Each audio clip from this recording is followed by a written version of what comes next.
Hello and welcome to this session. This is Professor Farhat. In this session, we will discuss Form 10Q. Now, in the prior session, we looked at 10K. 10Q and 10K, they're both reports that you would need to file with the Securities and Exchange Commission.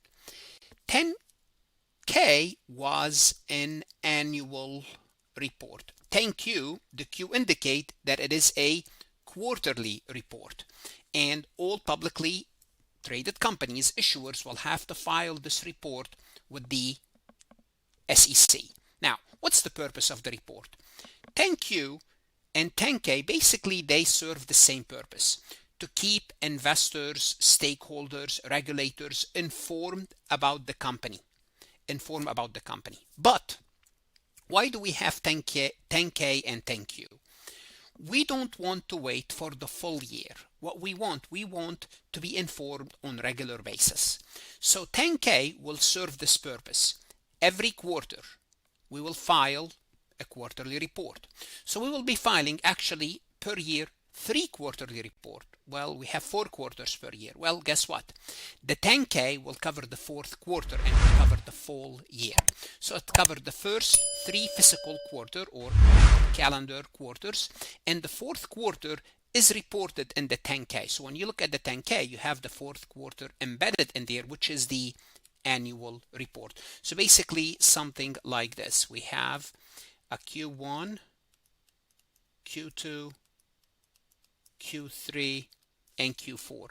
So for the first 3, let's assume this is a calendar year, we will file the 10K, 10Q, 10Q, 10Q, and in the 4th quarter we'll have the 10K that will cover everything up to that point. So here we would see that 10Q is a quarterly report and 10K is the annual report. And remember, the annual report is audited. We will see that the 10Q is not audited. We will see what would the 10Q require, and this is what we will discuss in this session. Form 10Q that's reported on a quarterly basis with the SEC. Let's go ahead and get started. Before we proceed any further, I have a public announcement about my company, farhatlectures.com. Accounting doesn't have to feel confusing or overwhelming. Most students, CPA and CMA candidates, struggle not because accounting is too hard, but because it's taught fast, skip steps, and assume certain knowledge you should already know. Everything starts to feel disconnected. At Farhat Lectures, we break accounting down into baby steps. We explain the why, the logic behind each concept, and how everything's connected so it finally makes sense. When the fundamentals click, accounting becomes clear and manageable. You stop memorizing rules and start truly understanding accounting. Ready for accounting to make sense? Start your free trial at farhatlectures.com. We will first look at when do we have to compute.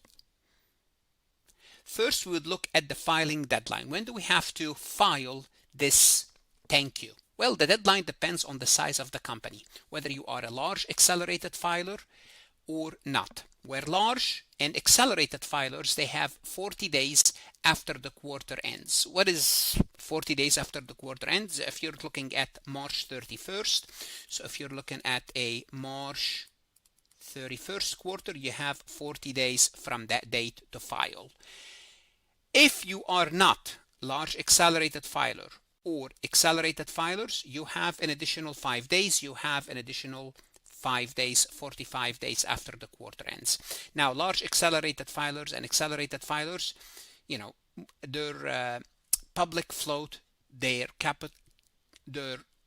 stock capitalization is more than 75 million. So anything above more than 75 million is considered accelerated filers and large accelerated. There's a difference between the two. I showed you, we explained it on the 10K. But for the 10Q, large and accelerated filers, they follow the same 40 days.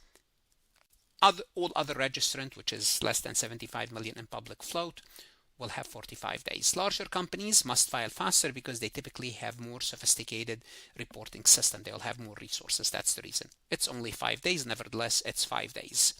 Now let's dive into the 10Q. The 10Q start with the financial statements.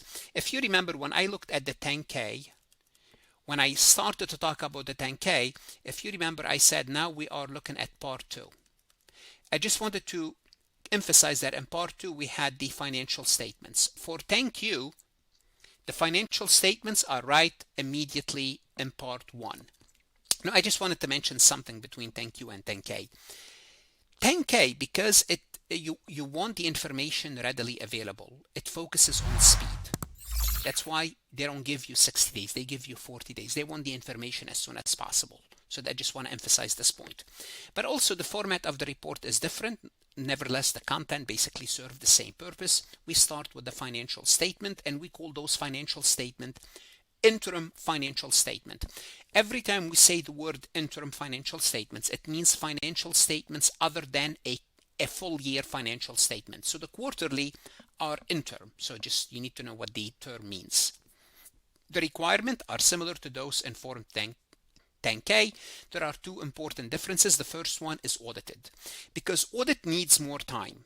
The financial statements for the annual report are audited. For the quarterly are unaudited, because audit takes time. So if they're not unaudited, if they are not audited, what are they? They are reviewed. Reviewed is a lower assurance than audit. They are reviewed by auditors, but are not subject to a full audit because it takes more time. And they are required for each of the first 3 fiscal quarters. Obviously, the fourth one, as I mentioned, is the annual report. So because the report is interim, the statements are usually presented in condensed format. Now, what do we mean by condensed? Condensed means they are not as much as in detail, there are fewer lines. Companies may present financial information in condensed form, meaning fewer lines are displayed.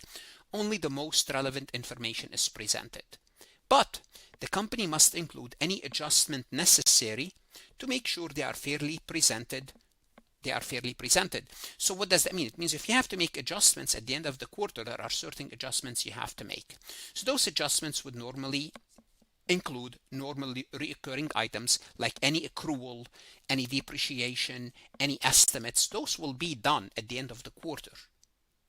If adjustments significantly affect the financial statements, the company will have to disclose the nature of the adjustment and the amount of the adjustment, because certain adjustments, they might be large enough to influence, to change some of the figures, to change the view of the users. Well, if those adjustments are significant, for example, you had one of your customers file for a bankruptcy. You had to write off a large account.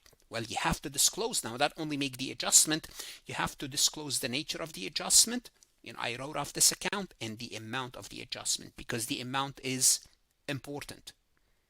Now let's dive into the content of the 10Q. The balance sheet will be one of those financial statements. What's required is to show the balance sheet as of the end of the most fiscal quarter, the most recent quarter, and a balance sheet as of the end of the preceding quarter. So what are we looking at? If we're presenting March 31st X6, the most recent, we also have to show December 31st X5, the preceding quarter. What's also optional, if the business is seasonal, it will be optional for the company to show a balance sheet for the corresponding quarter of the prior year. This helps investors analyze the changes in financial position. What does it mean if it's a seasonal business or a seasonal trend? Certain businesses, what they do, and I like to give the example of a ski resort. If we're looking at a company as a ski resort, here's what's going to happen. We have calendar year Q1, Q2, Q3, and Q4. So Q4 is December 31st. For a ski resort, their busiest time will be maybe from mid-November, depending till maybe end of February, early March. This will be their busy season, and everything else is not as busy. So the revenue is generated during this period. So what's going to happen under those circumstances? The company will, when they show, for example, when they show Q3 for a particular year, they show Q3 of the previous year. Why? Because Q3 of this year and Q3 of the prior year should be similar. So it makes more sense that you see Q3 to Q3. So this way, if you're showing March 31st X6, you would also show March 31st X5. So if you show Q1 X6, you would see Q1 X5 because it makes sense for the comparison to look at the changes in the financial position for the same period. Because what we're assuming here, the company is not continuous. For example, Q2 and Q3 are different than Q1 and Q4. Therefore, showing the same Qs from period to period is more relevant for the users.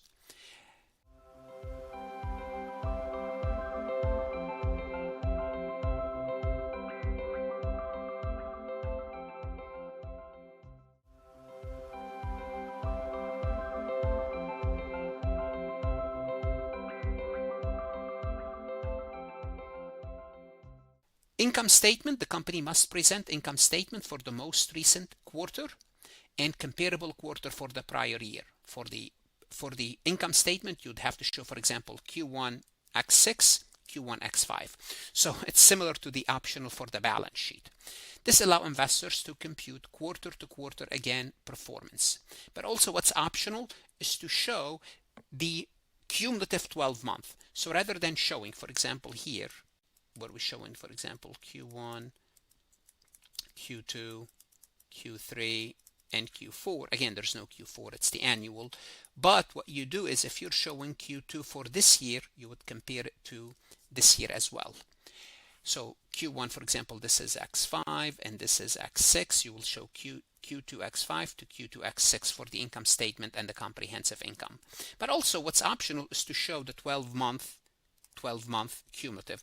So if you want, what you could see, you could say up to this 12-month comparable period. So you'd see year to date all the way to, so the past 12 months from here to the 12-month Q2 X6. Then you would show also year to date for X5. Again, why would that be helpful?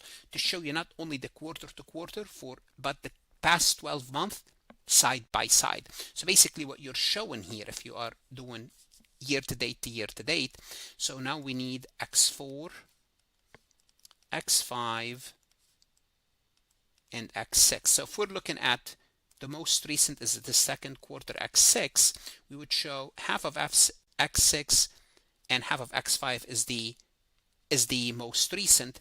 Then as comparison, we will show the first of X5 and the last of X4. And this is what we mean by year to date X6, which is 12 months up to second quarter. Statement of cash flows. Cash flow statements must include the period between the end of the previous fiscal year and the end of the most recent cash flow for the same period in the prior year. So current year is year to date. So the cash flow from January 1st, for example, if we're looking at the X6, if we're working the Q2, it will go all the way till June 30th X6. So this is what we mean by that. And we would look at the prior year comparative period, which is January 1st X5 to June 30th X5 as well. So we're comparing those two, January 1st till all the way till whatever we are, the second period, third period, and we compare it to the prior period as well.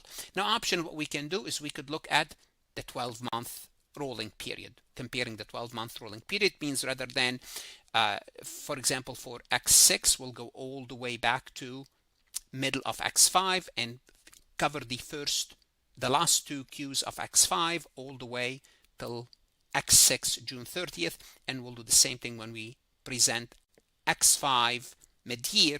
We would look at January 1st. So for the comparison, so if we're looking at the 12 month, will be year to date X6 to year to date X5. Same concept as the income statement.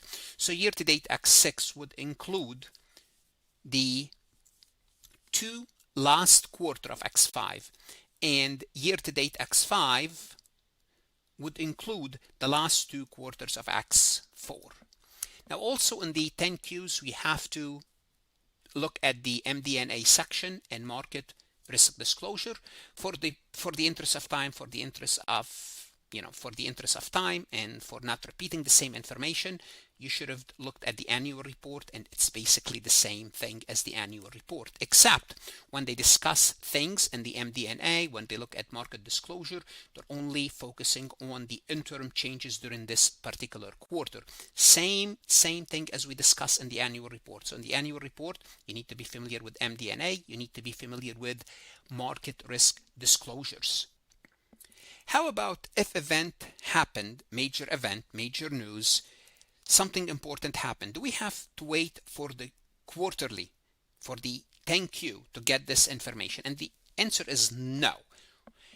Companies, what they do, if there's a major event, they can form 8Q within 4 business days after the material event. So if something happened and the company says, okay, we need to report this information is important, they file 8Q, and they have 4 days. They will do it as soon as possible, but they have up to 4 days.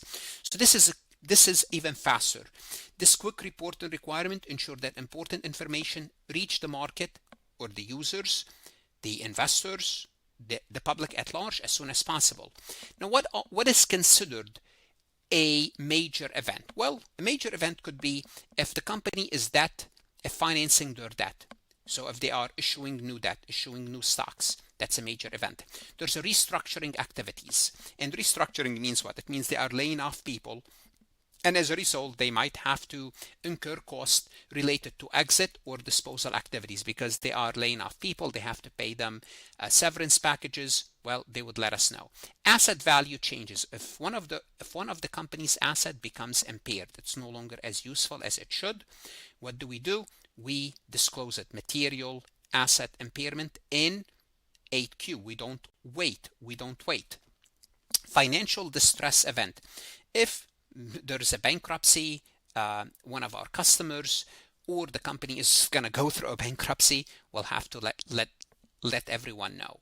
Major corporate transaction. If we decided to acquire another company or dispose of an asset or a division, 8K. Technology and security issues. Well, what does that mean? It means if there's any material cybersecurity incident, well, we need to let the users know about this.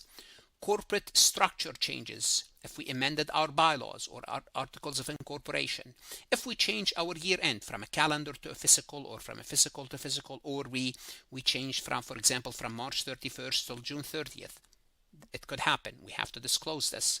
Financial reporting changes. If we have a restatement, we are changing the numbers from prior year because of an error, because of fraud, whatever the reason is, we have to disclose this. Any major contract, we'll have to disclose it. If we change the auditor, changes in public accounting firm auditing the company, we went from PwC to EY, from EY to Deloitte.